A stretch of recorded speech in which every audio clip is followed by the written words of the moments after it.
Quarterback School live. Let's do it live. A little Monday edition. We'll surprise. It's been a while, been a minute, been a month actually. Do a little live. Felt like the right time, that time of year. We are getting so close to the draft. It's probably not going to be a great way to start the live, but I'm getting a little tired of talking about it, if I'm going to be honest. But I'm here to chat. I'm here to talk. Fired up to see some familiar faces in the chat as well. Nate, Eric, what's good? What's good? See my guy D Kit in there as well. I really do sincerely appreciate the support for the channel. Hopefully you have enjoyed the stuff that has come out over the course of draft season, mostly over at the Quarterback School Patreon community. If you wondered where the hell I've been, YouTube-wise, that's the reason. We're going to continue to crank out the YouTube stuff here as we ramp back towards the fall. Did a little X's and O's last week. What did we do? Oh, dang, it is the wrong date. We went, what did we do? May? Jumped into it. Just like that. Little real-time editing there. See if I got it right, Michael. Let me know if the date changes for you. Yeah, whatever. We'll see. We'll keep it cranking here. I did X's and O's last week. Gonna probably do another X's and O's this week just because I kind of got the vibe. What is on my list? I've got Haas Y Juke, I've got Mesh, and I've got Y Cross. We're gonna get fucking certified together, y'all. If I end up doing a couple of those. I feel like Mesh has like, you don't need the certification necessarily to talk about it. Everybody runs it. And there are so many new iterations that have become more and more mainstream. I'm thinking mostly railroad and traffic, if I'm going to use the terminology I see across the Twitter or X sphere.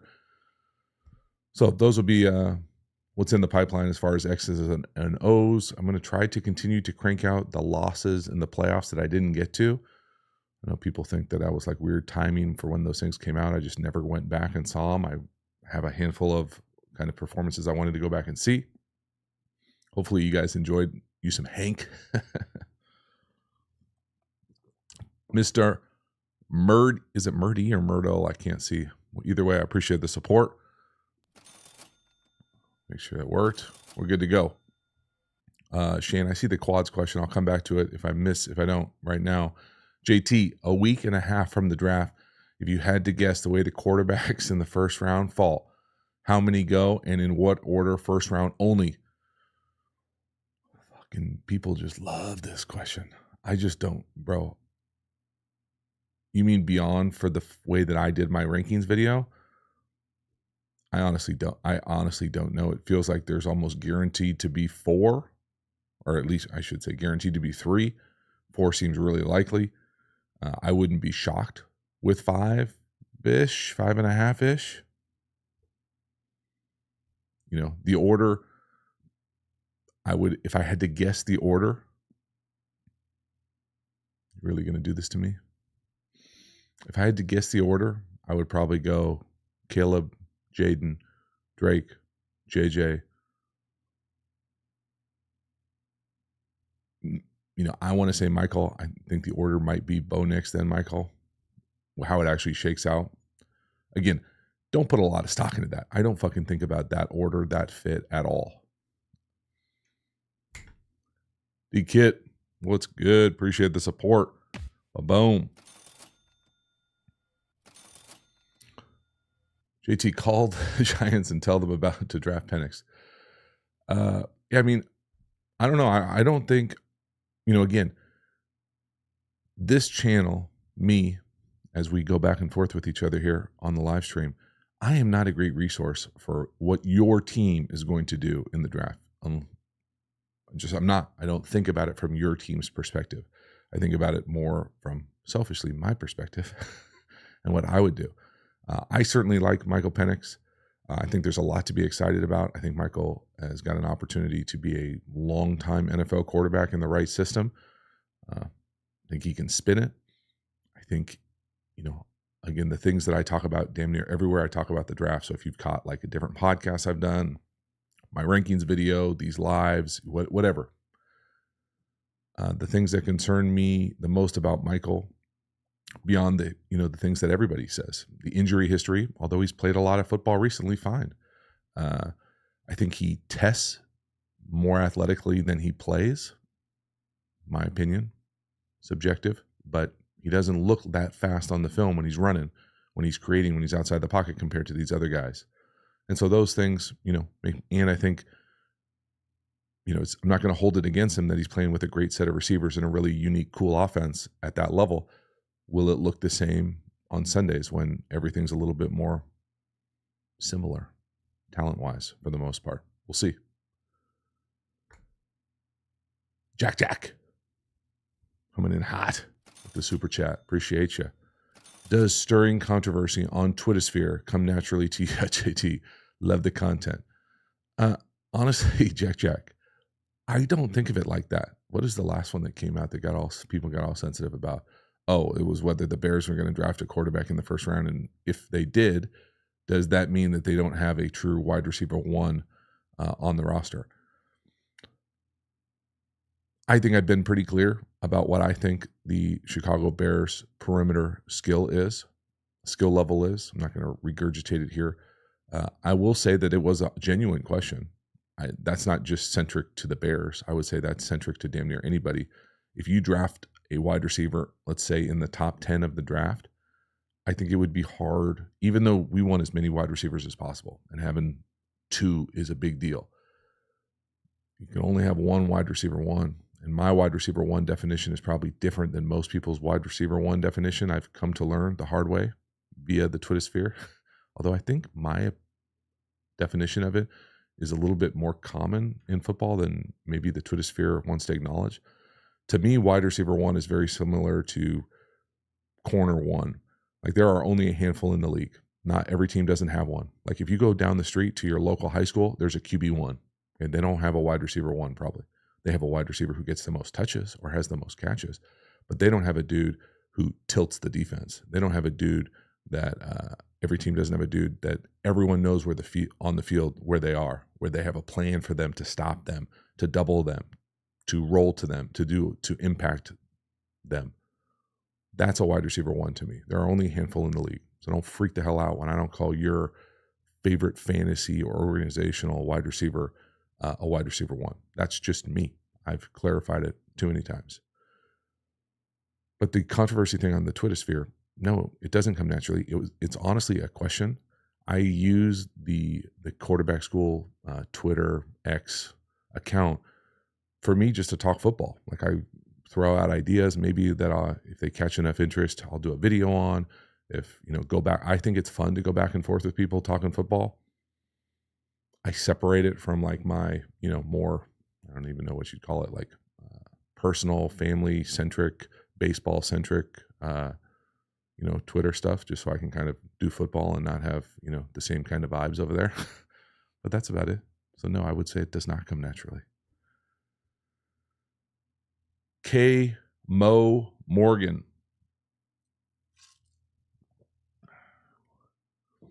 You showed zero patience in the chat, but I appreciate the super chat for coming in to make sure I talk about it.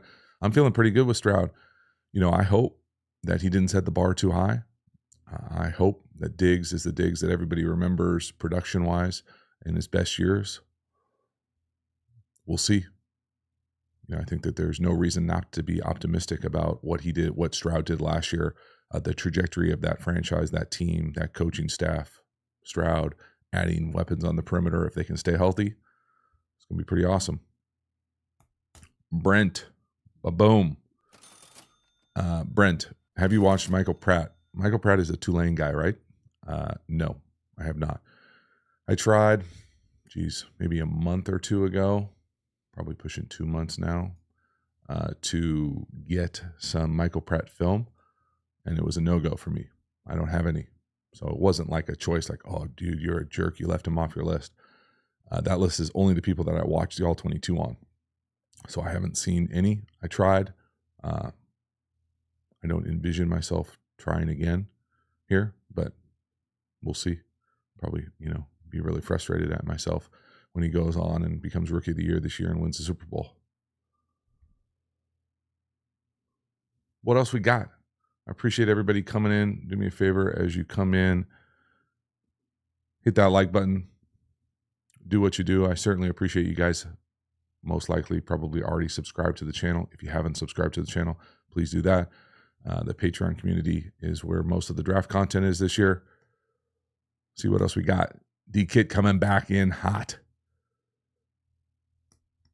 John, remind me to come back to you on the Tempos call. Okay. Are you comfortable ranking quarterbacks on how ready or early you feel they could play in the NFL? Am I comfortable? No. I would say that my list, rankings-wise, that I put out for the guys, the way that I did it in my order, my kind of like qualitative process, it would be the same. I would feel like those guys would be ready in that order. Maybe push Drake May down a little bit more with that, but at some point you got to play. I think the thing that's hard to wrap your mind around, especially if you're an organization or a team that's drafting one of these guys early, is that this will be a very, if not the longest year of that player's career, because they've played their last year of college, into the draft cycle, get drafted, new team, learn new system, into minicamp, off-season, camp, longest season of your life. That's over a year of continuous football. So it's going to be, it's a lot for anybody. That rookie wall, whether it hits you exactly, the same as anybody else, it's a little bit different, but it's a long year of ball. And so I think eventually, you're going to have to play. If it's not the first year, you're probably in a pretty fortunate situation, or else you're in an unfortunate situation. You get drafted in the 5th round, you might never play. You get drafted, in the 3rd or 4th round to an established starter, you might never play. So, those types of things, getting ready to play, I think all those guys, those top 6-ish guys, can go in there, compete, and be ready to play now. How well, we're all going to find out together. Mike, appreciate the super chat.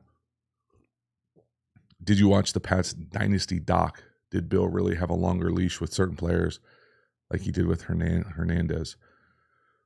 I'm sure he did have a longer leash with certain people. I don't know if it was necessarily as extreme as that one kind of like comment that everybody's kind of ran with.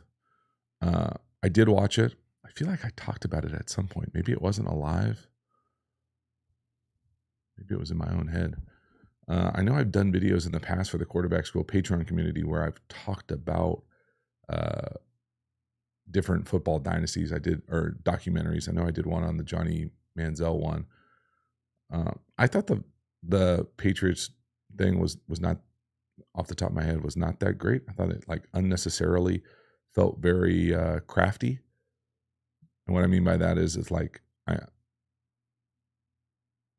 trying to push the narrative that Kraft was like this puppeteer and like trying to hold the organization together and like this infighting and all that. I think 20-year relationships will have a lot of ups and downs in those types of professional settings where there's so much pressure, money, ego, winning, and I think Bill Belichick intentionally crafted his image the way that he wanted to. I think he was a funny dude when I was around him. I thought it was a very serious place, intense place for sure, the little time I was there. But I really enjoyed it. I thought it was a breath of fresh air for me to see how other organizations ran it and how that organization did it specifically. I thought that they probably went a little too far to make him look like, this like jerk who didn't care and all those types of things. That wasn't the case at all. I think of those dynasties as like different dynasties. I guess for Kraft and Belichick and Brady, they're all the same. But that first one felt different than that kind of like second run. And so making sense of a lot of that in a 10-part series is going to be tough. Boom. What else we got? Fucking, I can't go back over the wide receiver one thing. I'm sorry, Swervo, season 99.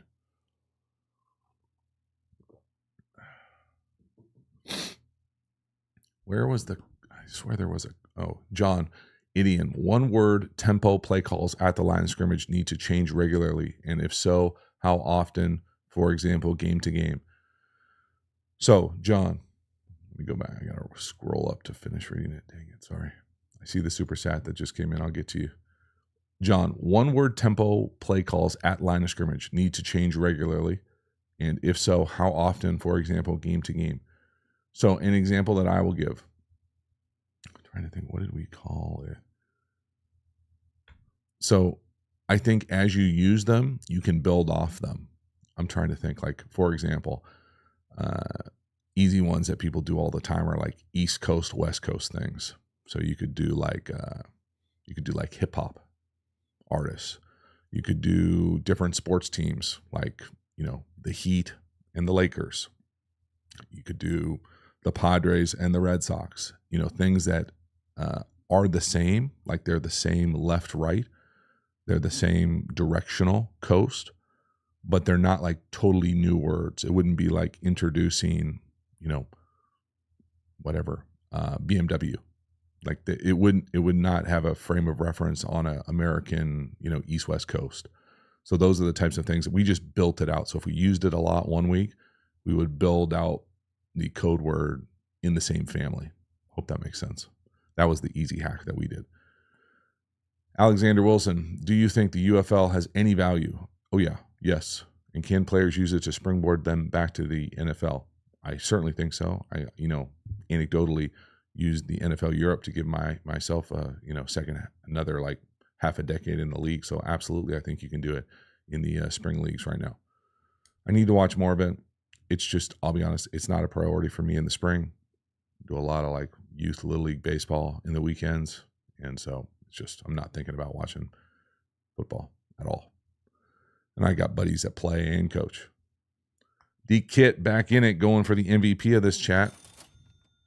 I know it's different with each team, but how and what do teams usually do to start acclimating a young quarterback to their system? What is the normal process? I wouldn't say there is a normal process. I would say every place is going to be a little bit bespoke.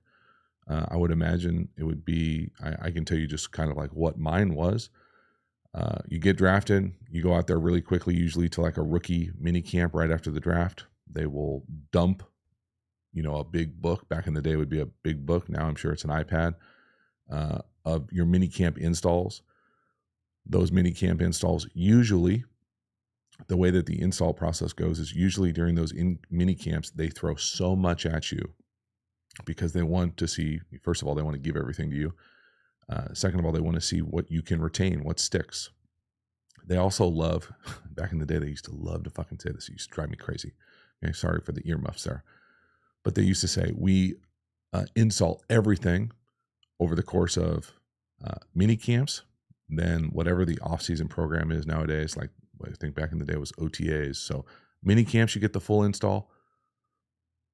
So multiple mini camps, the off-season, okay, in camp, you get it. So you get it 3 times. They're like, you get it 3 times. You should know it like the back of your hand. Well, try to learn a language in a stressful situation with whole new jargon. When someone tells it to you 3 times, you're not going to be a master of it. And so those were always the things that used to chuckle for me. That's the part for a young quarterback where it's just being able to be as fluent as you can be. Some people come in with a great understanding and a higher level understanding, I think, of some universal football principles, as opposed to if you're a guy who maybe was, ran the wing tee in high school, ran the air raid in college, and you get to the NFL, it's going to be you're going to start, it's going to be a big, thick new dictionary that you're going to hear terms that you've never heard, and you're going to have responsibilities in the huddle, at the line of scrimmage, pre-snap, post-snap, let's just do it, and then let's do it again every single play. So, yeah, it can be a hell of a lot. The support structure, though, the scaffolding for that is your quarterback coach is probably going to meet with you more than just the normal meeting. So if you have like, we'll say we're meeting at 9 o'clock in the morning, quarterbacks, if you're a rookie, usually half hour before, probably the same thing on the back end of the day, just so you can have that one-on-one time where you can kind of ask questions that you weren't comfortable asking in front of the group, or as things come up, little things that you're working on, to be able to kind of have a little bit more access to the resources, I would say, is also a normal scaffolding process for those guys.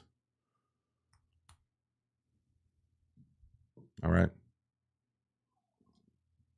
No problem, John. Yeah, Zach, I don't know if it's awesome, but I like my Where's my guy, Gradkowski, coach at? He's at St. Louis. So yeah. T Miles 15. Can Caleb play in structure?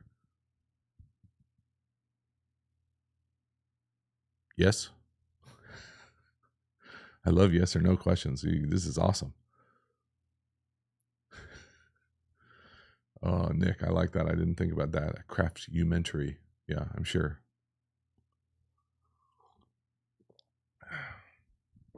Again, appreciate everybody here as they come in. Hit that like button for me. Makes this thing a lot more fun to be able to keep this thing cranked up. What we got in here? 150 of our closest friends-ish. So a little midday chat, a little draft time chat. What else we want to talk about? You can go any different directions you want to go. Just talking ball. Oh, time to talk quads. There you go, Shane. That was it. What are the philosophical advantages and how do most defenses check to it? Okay, Shane. So there's a lot to it. The philosophical advantages, so there's really two parts. The philosophical advantages and then how defenses check to it. So let's, and they kind of overlap, I guess, a little bit. To me, and again, if you've taken courses with me, you've probably heard me say this, but as a play caller and even as a player, I think and thought in flanks.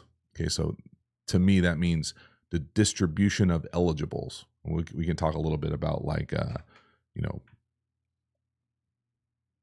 overload offensive line fronts, but let's just assume we have normal 5-person O-line. The distribution of eligibles is how I think in my mind. So this idea being, okay, we got 4 over here and we got 1 over here. Well, how is the defense going to align to this?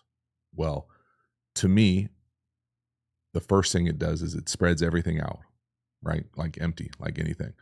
But it's also not a natural spot for a lot of defenses. A lot of defenses think in what I consider 3x2 or 3x1 or 2x2, this more of a balanced set. So that essentially you're forcing the defense immediately to get out of their comfort zone. They have to have the capacity to either be gapped out, manned up, or country zone it, however they want to distribute their, defensive philosophy to your quads. So that's the first part, like just the numbers and the grass and the flanks. If they want to zone it, like any zone, okay, so say they want to zone our quads, well, that means that their corners are going to be on the perimeter, most likely. Not a lot of teams have the capacity to put their fucking edge at corner. If we put a running back at the number 1 and a running back at the number 1 in a quad set, and they leave their corners out there, well, then probably our 3 best receiving eligibles are going to be at the 2, 3, 4 spot. So we can really do work, and we know it's zone because they're not going to ask the corners to play the running backs man-to-man very often. I guess they could, but we'll take those matchups. So this idea being that you can really dictate kind of what they're going to do, and have a good idea probability-wise what they're going to be in because of quads, and you can also kind of manufacture the matchup that you want. So say they're a man team, and say your back can run a go route or run a double move. Well, then let's get in quads. Let's put them singled up, and let's see what they do. Do they leave their corner over there? Do they put their linebacker out there? Do they play corners over in man? So you've got this real spread clean look. Now, the other part about it is at the lower levels, if you can run the quarterback, oh, baby, it's on. You're going to be light in the box almost guaranteed. So it just cleans everything up, but it puts so much stress on a defense. Now, the other part about it that I love is getting in tight, condensed formations in quads. So a lot of teams will have checks, like, okay, they're in a 2x2 condensed tight. Okay, well, we don't want to be in man because they're going to run, or the defense is thinking, I don't want to be in man because they're going to run all these crossers and mesh. Well, we're going to play zone. All right, well, you want to check to that? Well, now we're going to get in quads, go bunch. So we get that tight 3-person bunch, but then we're going to put the back out to the bunch side. So now it's a quad set. Who goes out with the back? So first of all, who goes out with the back? Is it the corner? Is it a linebacker? Is it a safety? Whatever it is, they're not going to be able to do their bunch check. They're not going to be able to do their condensed formation check because the corner is almost guaranteed to be part of that check. So this ties into the other part about what does the defense do? The defense, I guarantee any good defense is going to have if not multiple, empty checks and quads checks. And then just kind of like disaster checks, like, hey, base, go play quarters, base, play 2, base, play 3. If you know what a defense's check is, so say we show quads early and we're going to, motion back to the backfield and just run the ball, whatever. Well, if we show quads and we see everybody on defense give the same signal and check, and they do like some weak rotation, middle field closed zone, well, guess what? That might be their only fucking check. That might be their game plan to check this week. So whatever you want now, you got out of that. I will say that I used to use quads a lot. I don't know about a lot. I used to, the other part of the question that I don't think it was talked about was you can really, really start to manipulate quads at lower levels of football where you don't have to have an eligible on both sides. So say we go quads. We've got bunch to the right. So I've got three people on my right, your left. We've got another eligible out wide. So quads, bunch. Okay. We've got an eligible over here or an empty. When I say set, we're going to shift. So the 2 outside wide receivers are going to, the one on the left is on the ball. The one on the right is off the ball because he's got bunch over here, right? The point is on the ball. I'm going to say set. They're going to shift. So now the guy on the right steps up to the line of scrimmage. The bunch is still the bunch. So the number 2 is off the ball. The number 3 is on the ball. The number 4 is off the ball. The eligible over here stepped off. Now we're going to go in motion and run back this other way. So we get a way to essentially have covered up guys. We gain a gap. We can run whatever we run. We can run pin and pull, toss crack, power read, fake to the guy going in motion, come back and run Q counter. We can throw play action off of it. We can boot off of it. So you get this covered up element of being able to really double middle finger people with formations, because I think it's easier to see who's covered up when you're in traditional formations like 3-by-1 or, 2-by-2 if you cover someone up. But almost you can really start to get with people with quads, because you've got to start. If they're playing man, do they have enough people? Like now you're asking someone to cover someone who's not eligible for a route. And it's a hell of a lot hard to see that when you're at field level. So quads, it's just so much fun. It's just a great way to really make defense coordinators cringe and go crazy. Went off on a quads tangent there. What up, Clay?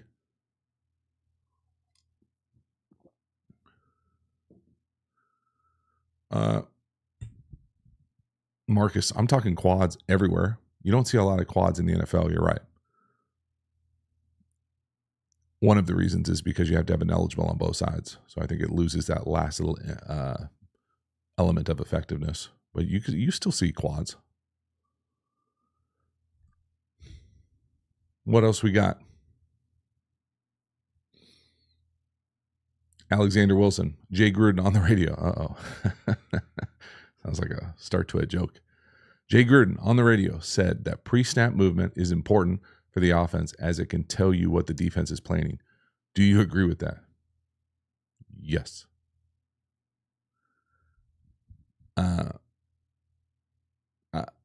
It can be, I should think, is a better thing. I think that there is a point of diminishing returns as far as you can over move pre-snap. You can make things more difficult on the quarterback, the offensive line unit, the run blocking unit, the pass protection unit. Who's who in the zoo is something maybe you hear me say on the channel as far as sorting out, where the slide's going to, where the declaration is, where are we hot off of, what's the coverage. I think sometimes a lot of movement can be difficult. I know that I've played in systems before where there's so much pre-snap movement that it's hard to get kind of a comfortable static look at a defense, because as you move, they're probably moving. And again, you probably want that. But if any part of your read is based off, shell identification, where you're pass protection responsibilities are, that stuff can be difficult for some players on offense more than others. So I think that there is a sweet spot.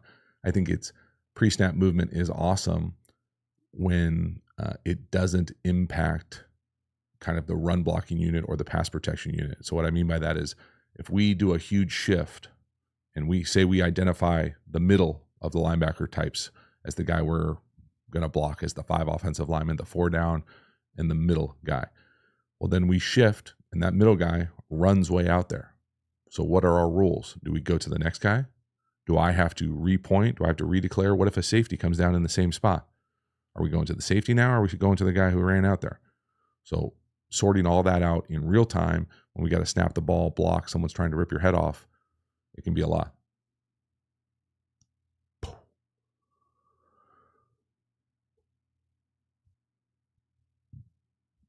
All right, what else we got?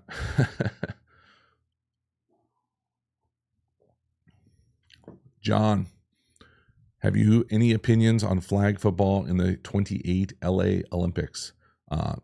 Not really any opinions other than the fact that I'm excited for it. I think it's going to be pretty sweet. It'd be fun to see who we throw out there for our unit. I grew up playing flag football. I love flag football. I think there's a lot of transferable skills. Now, not everywhere. Obviously, playing up front and playing defense is a little bit different. But as far as offensive ball skills, specifically in the passing game, I think there's a lot of cool stuff about that.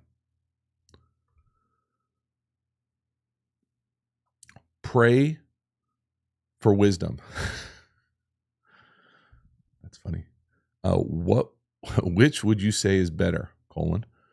Go get the high-end QB or taking the 3 picks to build the entire structure of offense? Which would you say is better? Well, I mean, if you know you're going to get a high-end QB, I would say the high-end QB. What you're probably missing with that question is, what is better? Roll the dice and get a 50% chance, or get a 33% chance of getting a high-end QB, or getting 3 high picks, which you probably have a, more like a 50%-ish opportunity to hit on a first-round pick, versus a quarterback is probably a little bit lower, I would guess. I don't know. I don't have the numbers in front of me, but that's just kind of how it hits me subjectively.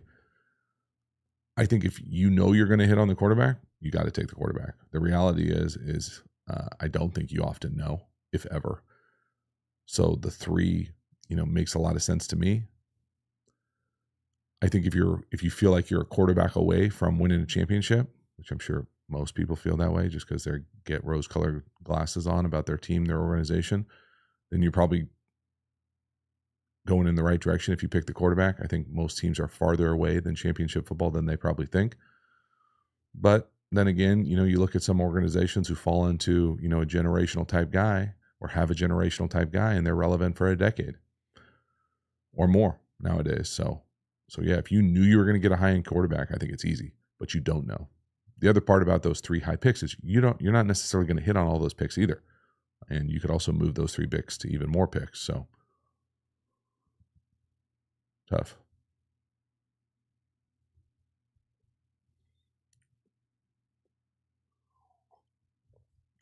What else we got? Man, cranked my neck there for a hot second. We'll keep going here for a little bit. How long have we been going here? Oh, already over 30 minutes. We made the goal. So if you have questions, now is the time, or else this thing's going to come to an end here pretty quickly. Vlad, what should U11 quarterback development focus on? Having fun, I would say. Footwork, mechanics, IQ, all, but give some specifics. 11U quarterback development should focus on having fun. I mean, the footwork, I don't even know, do you pass the ball a lot in 11U football? I can't imagine there's a lot of arm strength to push the ball down the field. Sure, I think that there are some groundwork things you could work on footwork wise, as far as, drops, balance, weight transfer, mechanics. It's just hard because when those kids are still growing at that age, you got to make sure you have the right size football. All those types of things go into it. I don't think of it as like a robust training development at that age. That's just how it hits me. Now, maybe I'm missing out on a huge market and segment of player development that exists, but for me, it would be a hell of a lot more having fun and trying to develop them and teach them like the basic fundamentals.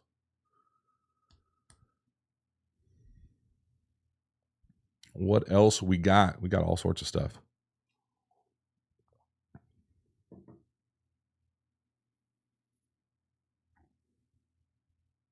Mr. T, sir. Whoa. You don't have to sir me. Why do you believe the Bears turned down 3 ones for Caleb? I haven't thought about it if they did. If the rumors are true. All right, so let's play the hypothetical. They turned down 3 ones for Caleb. Why would they do that? Because they really believe in Caleb. They think he's worth it. I think at some point you passed on Bryce Young. You're gonna pass on Caleb Williams. You're gonna pass on 2 first overall picks. Now maybe you do if you don't believe in them wholeheartedly, but if you think you're gonna get a quote unquote generational guy or like a franchise guy, you got the number 1 pick. You already made the trade to get the number 1 pick. If you're the GM and you get 3 more, you're just kicking the can down the road a little bit for me as far as winning. You're going to have the ability to start winning some games. So that's probably why. 504. Okay. I see you there, Mr. T. I appreciate the support. It's been a minute since I've been back there. No. Hey, JT. Big fan, dude. Appreciate that, dude. Appreciate that. No. Excited for us? No, not really. I'd be excited if Justin plays.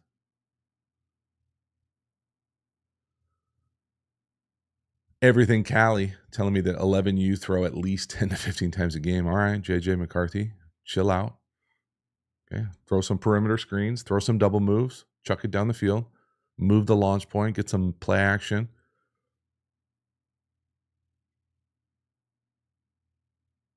We got all sorts of coming in hot comments. I like it. All right, guys, we're going to hit maybe 1 or 2 more here. Again, just so you can kind of keep your eye on the horizons for videos to look out for. We're looking for probably quarterbacks that lost in the playoffs that I haven't done videos on those games yet. The X's and O's videos, Haas, Juke, Mesh, Cross, maybe. We'll live in that world. Marcus Mustard, Detroit draft, April 25th. Is it in Detroit? I didn't even know that. That's pretty cool if it is. Man, they got it cranking. They got it going in Detroit, I feel like, recently. D-Kit officially taking the MVP of this chat. Appreciate the support. Okay, JT, which NFL offense do you feel is the new tip of the spear scheme-wise? I think last year you would have to say early on in the season it was Miami, with their whole sharp motion thing that kind of took over football. I think that there was a time, felt like in the middle of the season where, the what do they call it? The 49er shanty bumper motion kind of replaced that. Holistically, tip of the spear, I always think, I feels like Kansas City is always the most interesting offense, whether it's creativity wise, whether it's how they're adjusting to what their personnel is, how they're trying to like find their own kind of like unique story for that year with the most talented guy at the best position, those types of things. I don't know if there's anybody like that I'm that excited to see this year. Let's see, what would it be? I am mildly interested in seeing what happens in Seattle with that Washington coordinator, potentially if they draft somebody, what that looks like. I'm certainly going to be paying, attention to what's going on in Carolina, to what the Chicago offense looks like. I thought last year, the Green Bay offense was one of those offenses that if you paid attention to it, it was really fun to watch. Started really hot, felt like LaFleur was like in his bag, creating all these explosives, then went through a real lull and came out the other side of it, almost significantly stronger, and felt like they're, on kind of an off ramp to or on ramp to really continue to take off as a offensive unit. What What else would it be? Oh, the Detroit offense, for sure. The Detroit offense. What was I thinking? Scheme-wise, how creative they are with their run game and, those big guys up front and that perimeter unit. So there's a lot of interesting ones going on. Now that I think about it, I start listing it off. Kevin, Oceanside, gotcha. Appreciate you. All right. I think that's a wrap, y'all. I certainly appreciate the support. Any other videos you want to see, specifically X's and O's wise, hit me in the comments in this, not in the chat, because I'm not going to go back and look at the chat, but I do get the comments. So I always appreciate the support. Thanks so much for hanging out. Let me know what you want to see next. I'll see you on the other side. Have a good one.